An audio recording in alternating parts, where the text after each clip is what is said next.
Bienvenue dans cette nouvelle édition du QG Week-end. Au sommaire de l'actualité, Madagascar s'enfonce de nouveau dans la crise politique. Les députés ont voté le 26 mai la destitution du président Erato Harimampianine. Ce dernier conteste le vote. L'État islamique gagne du terrain en Libye. L'organisation terroriste a pris le contrôle de l'aéroport de Sitre, ville côtière qui ouvre sur le croissant pétrolier. Puis 5e édition du salon à Boucle d'Ébène à Paris, en France. L'événement met à l'honneur le cheveu afro-caribéen, mais pas seulement. Immersion en fin d'édition.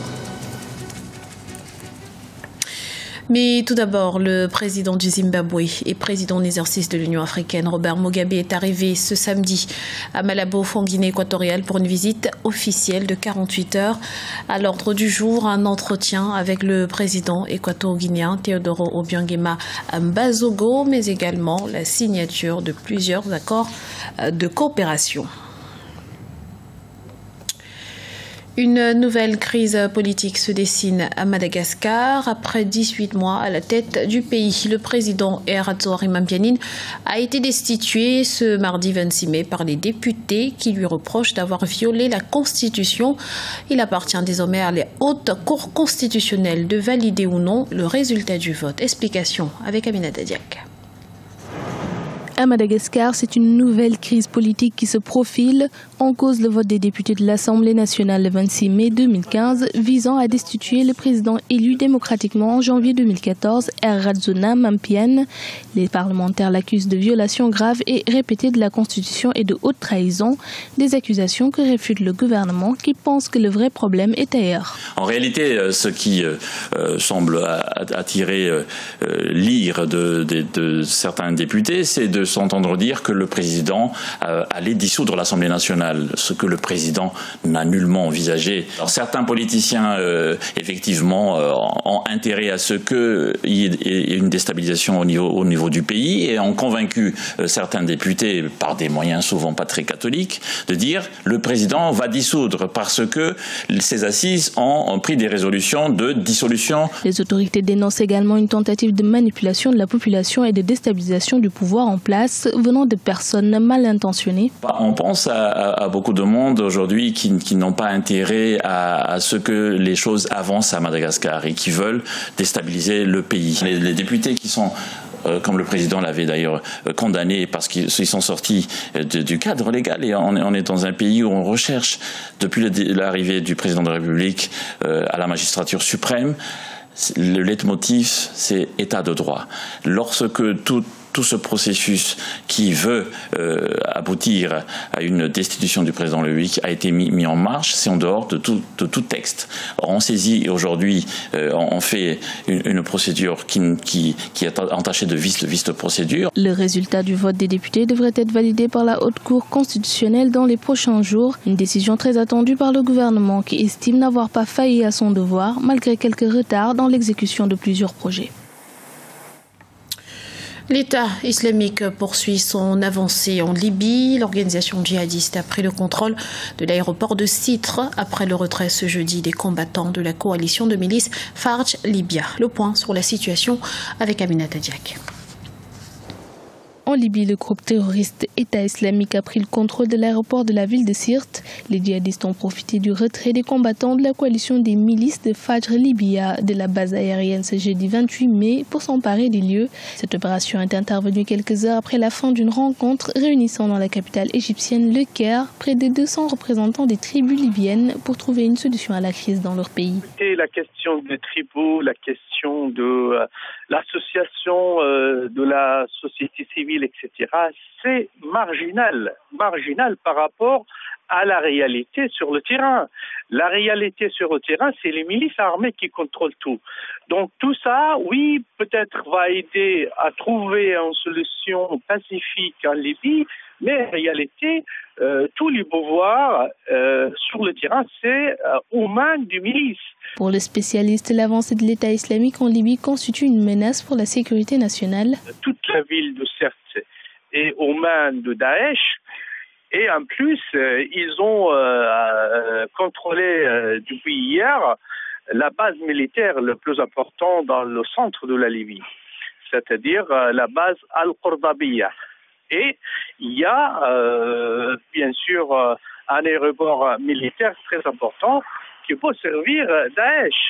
Et s'ils ont réussi à contrôler totalement, certes, évidemment, soit il va destiné vers l'est de la Libye, et s'il continue à l'ouest de la Libye, c'est-à-dire il vise la ville de Misrata où il y a le plus important milice qui peut faire face à Daesh. L'État islamique s'est implanté en Libye en 2014, profitant de l'anarchie dans le pays après la chute de Mouammar Kadhafi en 2011.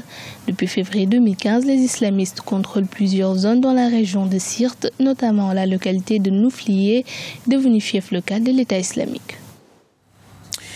À noter qu'un attentat suicide revendiqué par l'État islamique a frappé ce dimanche la ville portuaire de Misrata, à l'est de Tripoli, la capitale. Le bilan provisoire fait état d'au moins 5 morts et de 8 blessés. Et de 3 pour Mohamed VI. Après le Sénégal et la Guinée-Bissau, le roi du Maroc est arrivé ce samedi à Abidjan, en Côte d'Ivoire, dans le cadre de sa tournée africaine. Au programme dès ce lundi, la signature avec le chef d'État ivoirien, Alassane Ouattara, de plusieurs accords bilatéraux. On écoute à ce propos Chakib Ben Moussa, ambassadeur en France du Maroc. Elle construit des relations d'amitié entre le Maroc et la Côte d'Ivoire, et en même temps permet que tous les projets qui étaient déjà d'une part convenus puissent être accompagnés, renforcés et mis en œuvre et préparer l'avenir. Surtout le témoignage d'une amitié entre le Maroc et la Côte d'Ivoire. Le Maroc a cette relation à l'Afrique subsaharienne, c'est une relation ancestrale. Elle a été réaffirmée, renforcée et au cours des dernières années, et s'exprime à travers, dans sa dimension politique, dans sa dimension humaine, dans sa dimension culturelle, dans sa dimension spirituelle et dans sa dimension économique, à travers ces visites de haut niveau qui ont eu lieu à plusieurs reprises depuis l'arrivée de Sa Majesté Mohamed VI au trône. La culture afro-caribéenne s'expose au 5e salon Boucle d'Ébène à Paris. Cette édition, qui coïncide avec les 10 ans de l'association, se poursuit jusqu'au 1er juin. Jean Célestin et Djangui, Aminata Diak Épée et Ousseynou Gaye. Depuis une dizaine d'années, l'événement est devenu un rendez-vous incontournable dans l'Hexagone pour les communautés afro-caribéennes. La 5e édition du Salon Boucle d'Ébène met en valeur la créativité et la beauté noire à travers la mode, la coiffure ou encore la gastronomie sur fond de couleurs, de chaleur et toujours de la bonne humeur. Un vrai délice pour le public. Tout bonnement magnifique, Ils ont fait le plein, différents exposants, une grande variété aussi bien sur le plan textile qu'en termes de produits, pour les conseils. Et puis les femmes Les femmes, elles sont magnifiques, j'en prends plein les yeux et donc vivement la prochaine édition. On est venu plutôt montrer notre marque, montrer aux femmes qui ont fait un retour naturel que si elles désirent porter des extensions qui leur ressemblent, il y a des textures maintenant. La texture afro, c'est ce qu'on a voulu montrer sur le marché. Parce qu'il y a beaucoup de femmes noires qui ont des cheveux au naturel, mais qui sont très courts. Donc on n'a plus envie de dénaturer notre texture en les défrisant pour porter un tissage. Bien plus qu'une manifestation consacrée à la culture, le Salon Boucle d'Ébène est également un espace de rencontre qui rassemble des entrepreneurs et des acteurs économiques venus d'Amérique du Nord, d'Afrique, des Caraïbes et d'Europe. Nous sommes un laboratoire donc de produits capillaires. Nos attentes, tout simplement, rencontrer nos consommatrices, parce que nous sommes souvent en labo, comme vous le savez. Nous sommes distribués en pharmacie. Nous avons bien distribué au niveau national et même dans plusieurs pays. Mais notre but ici, c'est de nous rapprocher des consommatrices, pouvoir donner des conseils personnalisés et pouvoir mieux les orienter sur la gamme. La 5e édition du Salon Boucle d'Ébène se tient jusqu'à ce lundi à Paris, la capitale française, avec comme ambition majeure de faire partager le génie créatif afro-caribéen à quelques 10 000 visiteurs. C'était le journal de la rédaction. Merci de l'avoir suivi. Dans un instant, une nouvelle édition de l'information sur Africa 24.